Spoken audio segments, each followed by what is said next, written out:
Superando o genoma. A capacidade de criar uma realidade imaginada com palavras possibilitou que um grande número de estranhos coopere de maneira eficaz. Mas também fez algo mais. Uma vez que a cooperação humana em grande escala é baseada em mitos, a maneira como as pessoas cooperam pode ser alterada modificando-se os mitos, contando-se histórias diferentes. Nas circunstâncias adequadas, os mitos podem mudar muito depressa. Em 1789, a população francesa, quase da noite para o dia, deixou de acreditar no mito do direito divino dos reis e passou a acreditar no mito da soberania do povo. Em consequência, desde a Revolução Cognitiva, o Homo sapiens tem sido capaz de revisar seu comportamento rapidamente, de acordo com necessidades em constante transformação. Isso abriu uma via expressa de evolução cultural, contornando os engarrafamentos da evolução genética. Acelerando por essa via expressa, o Homo sapiens logo ultrapassou todas as outras espécies humanas em sua capacidade de cooperar. O comportamento de outros animais sociais é determinado em grande medida por seus genes. O DNA não é um autocrata. O comportamento animal também é influenciado por fatores ambientais e por peculiaridades individuais. No entanto, em um ambiente estável, animais da mesma espécie tendem a se comportar de maneira similar. Em geral, mudanças significativas no comportamento social não podem ocorrer sem mutações genéticas. Por exemplo, os chimpanzés comuns têm uma tendência genética a viver em grupos hierárquicos liderados por um macho alfa. Membros de uma espécie de chimpanzé muito próxima, os bonobos, normalmente vivem em grupos mais igualitários dominados por alianças femininas. As fêmeas dos chimpanzés comuns não podem aprender com suas parentes bonobos e conduzir uma revolução feminista. Os chimpanzés machos não podem se reunir em uma assembleia constituinte para abolir o cargo do macho alfa e declarar que, de agora em diante, todos os chimpanzés devem ser tratados como iguais. Tais mudanças drásticas de comportamento só ocorreriam se algo mudasse no DNA dos chimpanzés. Por razões similares, os humanos arcaicos não iniciavam revoluções. Até onde sabemos, as mudanças nos padrões sociais, a invenção de novas tecnologias e a consolidação de novos hábitos decorreram mais de mutações genéticas e pressões ambientais do que de iniciativas culturais. É por isso que levou centenas de milhares de anos para os humanos darem esses passos. Há 2 milhões de anos, mutações genéticas resultaram no surgimento de uma nova espécie humana chamada Homo erectus. Seu surgimento foi acompanhado pelo desenvolvimento de uma nova tecnologia de ferramentas de pedra, hoje reconhecida como uma característica decisiva dessa espécie. Enquanto o Homo erectus não passou por novas alterações genéticas, suas ferramentas de pedra continuaram mais ou menos as mesmas, por quase 2 milhões de anos. Por sua vez, desde a Revolução Cognitiva, os sapiens têm sido capazes de mudar seu comportamento rapidamente, transmitindo novos comportamentos às gerações futuras sem necessidade de qualquer mudança genética ou ambiental. Por exemplo, considere o advento repetido de elites sem filhos, como a classe sacerdotal católica, as ordens monásticas budistas e as burocracias eunucas chinesas. A existência de tais elites vai contra os princípios mais fundamentais da seleção natural, já que esses membros dominantes da sociedade deliberadamente abrem mão da procriação. Enquanto entre os chimpanzés os machos alfa usam seu poder para ter relações sexuais com tantas fêmeas quanto possível e, consequentemente, gerar uma grande proporção dos filhotes do grupo, os machos alfa católicos se abstêm completamente das relações sexuais e dos cuidados dos filhos. Essa abstinência não resulta de condições ambientais singulares, tais como a carência severa de alimentos ou de parceiros em potencial. Tampouco é resultado de alguma mutação genética peculiar. A Igreja Católica sobreviveu por séculos não por transmitir um gene do celibato, de um papa ao seguinte, mas por transmitir as histórias do Novo Testamento e do direito canônico católico. Em outras palavras, enquanto os padrões de comportamento dos humanos arcaicos permaneceram inalterados por dezenas de milhares de anos, os sapiens conseguem transformar suas estruturas sociais, a natureza de suas relações interpessoais, suas atividades econômicas e uma série de outros comportamentos no intervalo de 1 ou 2 décadas. Considere uma habitante de Berlim nascida em 1900 e vivendo longevos 100 anos.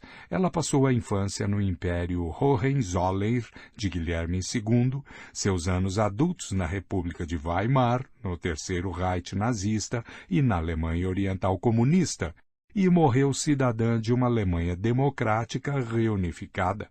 Conseguiu ser parte de 5 sistemas sociopolíticos muito diferentes, embora seu DNA tenha permanecido exatamente o mesmo. Isso foi essencial para o sucesso dos sapiens. Em uma briga de 1 para 1, provavelmente um Neandertal teria derrotado um sapiens, mas em um conflito de centenas, os Neandertais não teriam uma chance sequer. Os Neandertais podiam partilhar informações sobre o paradeiro de leões, mas provavelmente não podiam contar e revisar histórias sobre espíritos tribais. Sem a capacidade de criar ficção, os Neandertais não conseguiam cooperar efetivamente em grande número, nem adaptar seu ambiente social para responder aos desafios em rápida transformação.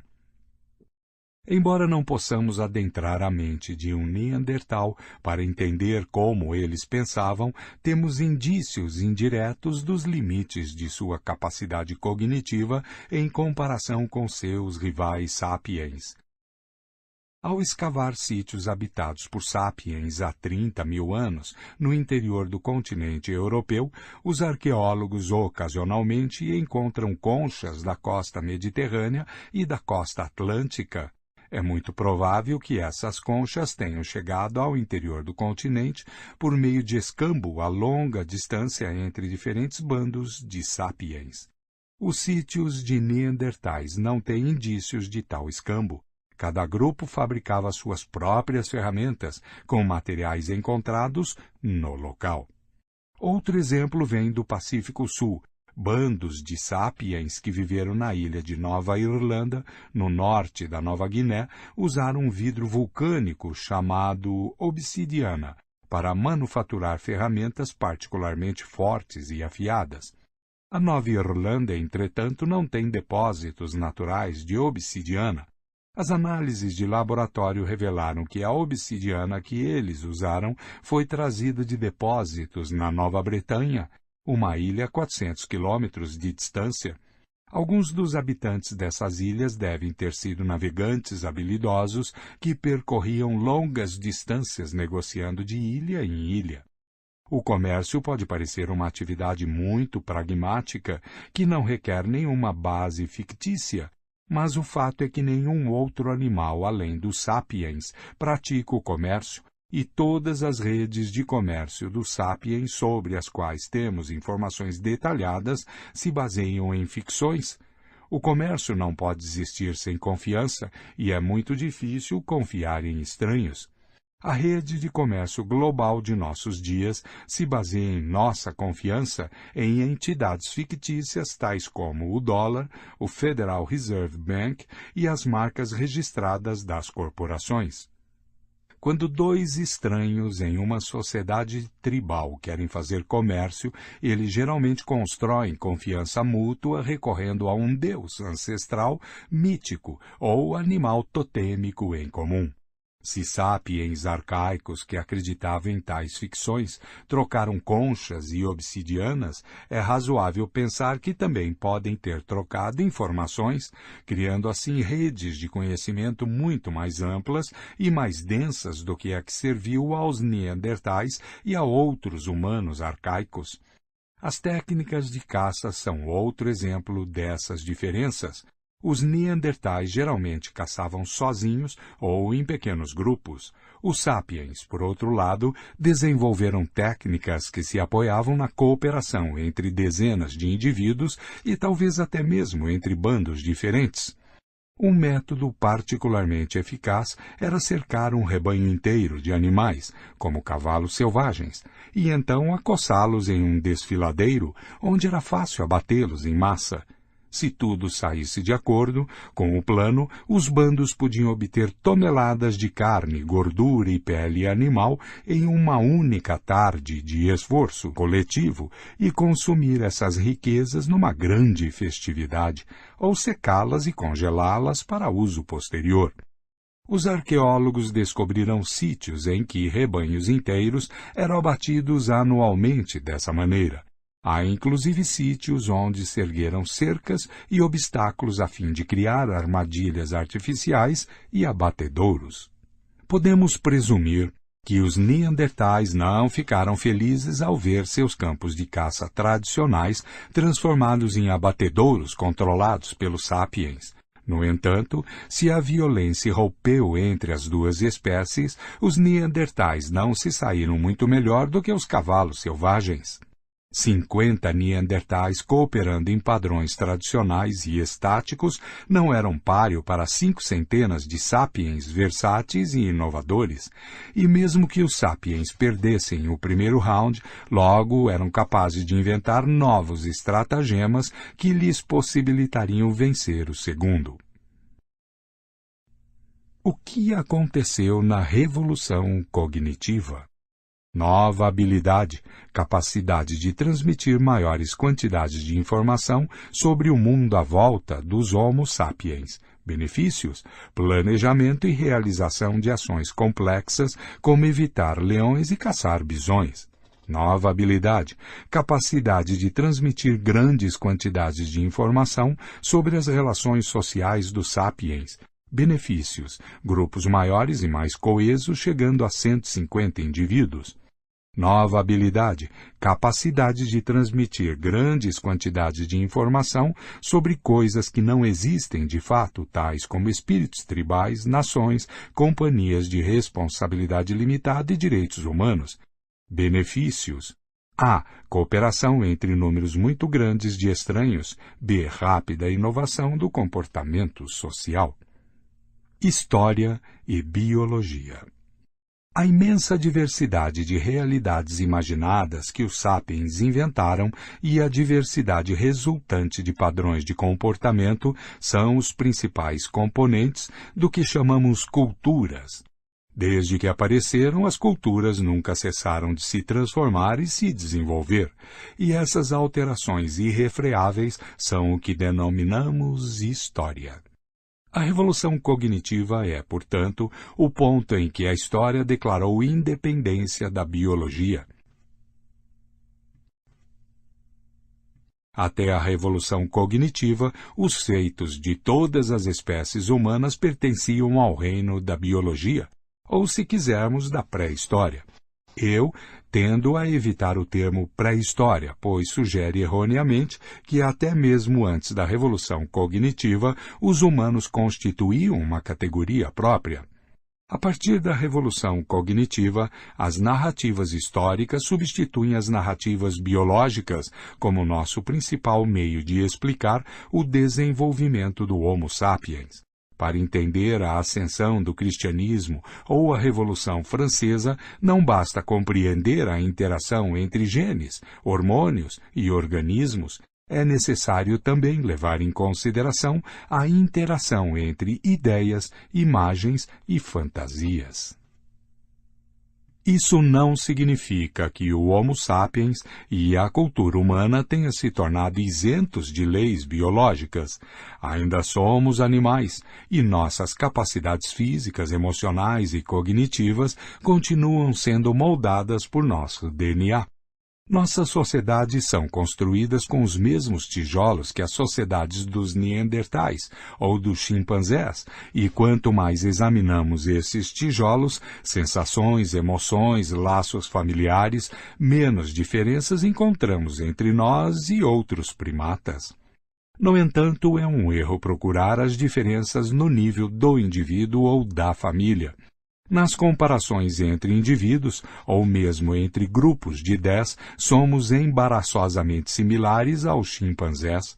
As diferenças significativas só começam a aparecer quando ultrapassamos o limite de 150 indivíduos e quando chegamos a 1.000 ou 2.000 indivíduos. As diferenças são assombrosas. Se você tentasse agrupar milhares de chimpanzés na Praça Tiananmen, em Wall Street, no estádio do Maracanã ou na sede da ONU, o resultado seria um pandemônio. Já os sapiens se reúnem regularmente aos milhares em tais lugares. Juntos criam padrões ordenados, tais como redes de negócios, celebrações em massa e instituições políticas que jamais poderiam criar de forma isolada.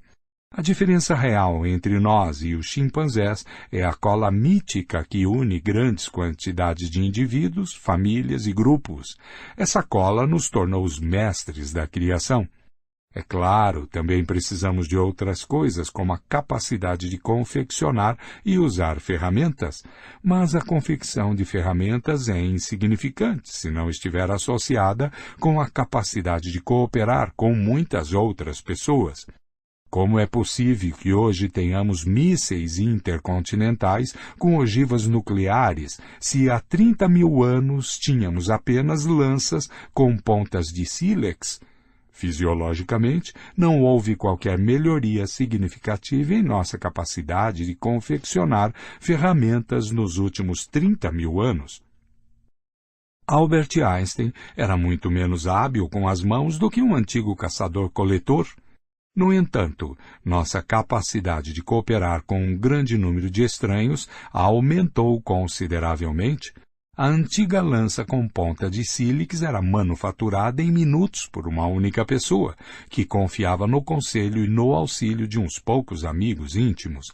A produção de uma ogiva nuclear moderna requer a cooperação de milhões de estranhos em todo o mundo, dos trabalhadores que extraem o minério de urânio das profundezas da Terra, aos estudiosos da física que escrevem longas fórmulas matemáticas para descrever as interações entre partículas subatômicas.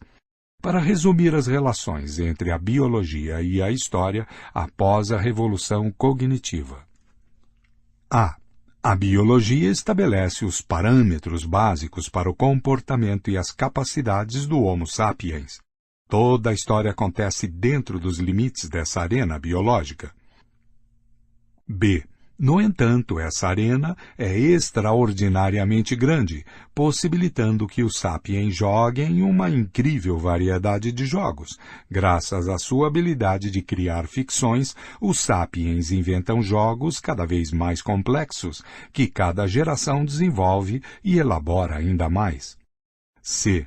Em consequência, a fim de entender como sapiens se comportam, devemos descrever a evolução histórica de suas ações.